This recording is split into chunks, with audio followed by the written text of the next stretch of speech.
మీకు తెలుసా, ప్రపంచంలో అత్యంత వేగంగా ప్రయాణించేది ఏంటో? వెలుగు, లైట్.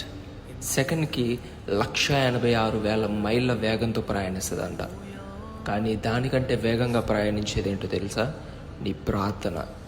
ఎప్పుడైతే నువ్వు ప్రార్థించడం మొదలు పెడతావో దేవుడు నీ ప్రార్థన వింటాడంట. కొన్నిసార్లు నువ్వు చేసే ప్రార్థనకి జవాబు లేట్ అవ్వచ్చేమో, కానీ దాని నుంచి వచ్చే ఫలితాన్ని నువ్వు కూడా ఊహించలేవు. నీ ప్రార్థన నీ శత్రువుల్ని సైతం ఓడిస్తుంది. నీ ప్రార్థన నీ సమస్యల్ని సైతం ఓడిస్తుంది. కాబట్టి గుర్తుపెట్టుకో, ఎన్నటికీ నీ ప్రార్థనని వదిలిపెట్టద్దు. ఎందుకంటే ప్రార్థన ఆలకించే దేవుడు మనతో ఉన్నాడు. I am coming soon.